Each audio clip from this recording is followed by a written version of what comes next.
8 months పాలన ఎట్లా కనిపిస్తున్నది? ఏమన్నా చేంజ్ చేస్తున్నాయా? ఏమన్నా చేంజ్ చేసుకోవాల్సి ఉందా? మార్పు రావాలి, కాంగ్రెస్ రావాలి అన్నాం. మార్పు వచ్చింది.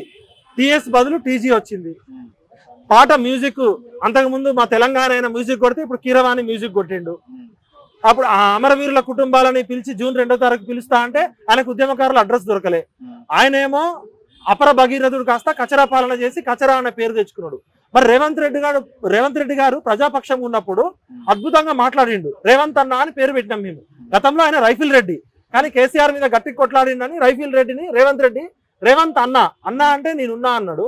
మరి 7 నెలల కాలంలో మా నిరుద్యోగులు 3 నెలల నుంచి ధర్నాలు చేస్తున్నారు. ఆయన ఇంటి ముందు మోకాళ్ళ మీద నిలబడి గురుకుల అభ్యర్థులు కొంగు జాపి అన్నా మాకు అపాయింట్మెంట్ ఇయ్య అంటే ఆయన మెగా కృష్ణారెడ్డిని కలిసిండు, సినిమా యాక్టర్ బాలకృష్ణని కలిసిండు, ఫుట్బాల్ ఆడిండు, క్రికెట్ ఆడిండు, లండన్ పోయిండు, థేమ్స్ నదిని మూసీ నది కన్నా అద్భుతంగా చేస్తా అన్నాడు. థేమ్స్ నదిలో రూపాయి బిల్లు వేసి చూసిండు, థేమ్స్ నది నీళ్లు టెస్ట్ చేసిండు. ఇవాళ మూసీ నదిని కొబ్బరి నీళ్ళలాగా చేయబోతున్నాడు. ఇవాళ మమ్మల్ని కల్వకుంట్ల చంద్రశేఖరరావు కచరా అయిండు. మరి రేవంత్ అన్న అవుతాడా, గజనీ రెడ్డి అవుతాడా, మూసీ రెడ్డి అవుతాడా, లేదా సైకో కచరా అవుతాడా? అది రేవంత్ అన్న తెలుసుకోవాలి. ఇప్పటికీ మాకు రేవంత్ అన్న తెలుసుకోవాలి. ప్రజలని కలవకుండా ఉండే ఏ పాలకులైనా బద్మాష్ గాళ్ళే.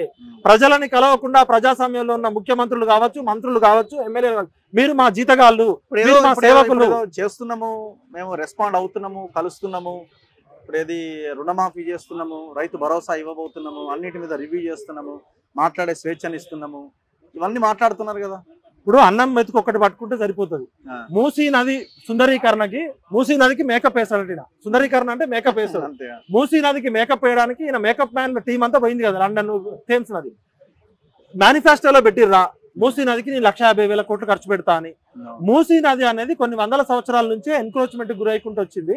ఇలా నేను ఇంజనీరింగ్ నిపుణులతో మాట్లాడినా, ఈవెన్ విశ్వేశ్వరరెడ్డి గారు కూడా ఇంజనీరు. నేను చదువుకుంది జర్నలిజంలో పిహెచ్డి, పబ్లిక్ పాలసీ చదివిన.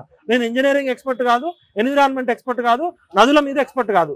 అట్లనే మన యనుమల రేవంత్ రెడ్డి గారు కూడా ఇంజనీరింగ్ ఎక్స్పర్ట్ కాదు. ఆయన ఏవీ కాలేజీలో BA చదివిండు. ఆయనకి అర్హత లేదు, నాకు అర్హత లేదు. అర్హత ఉన్న ఇంజనీర్లు ఉన్నారు, నైపుణ్యం ఉన్న ఇంజనీర్లు ఉన్నారు. విశ్వేశ్వరరెడ్డి గారు ఇంజనీరు. ఆయన ఏం మాట్లాడిందంటే ఈ మూసీ నది ప్రక్షాళన, మూసీ నది సుందరీకరణ అనే ప్రాజెక్టు బేవకూఫ్ ప్రాజెక్టు.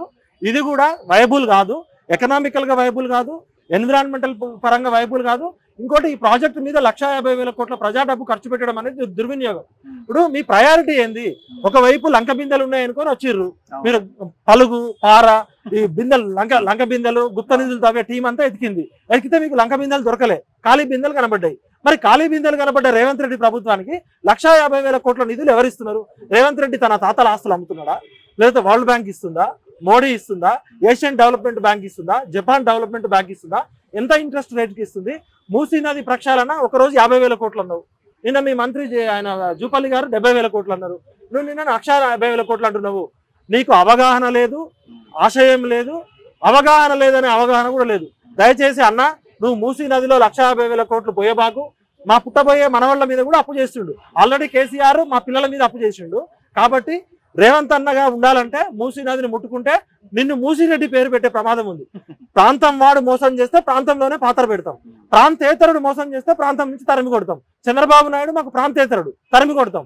ఇలా రేవంత్ రెడ్డి కానీ కేసీఆర్ కానీ తప్పు చేస్తే ములుగరతో గుచ్చుతాం. వినలేదనుకో మూసీ నదిలో బంద పెడతాం. Okay, thank you very much. Thank you very much. ఇది తెలంగాణ విఠల్తో స్పెషల్ ఇంటర్వ్యూ. చూస్తూనే ఉండండి మన తొలి వెలుగు.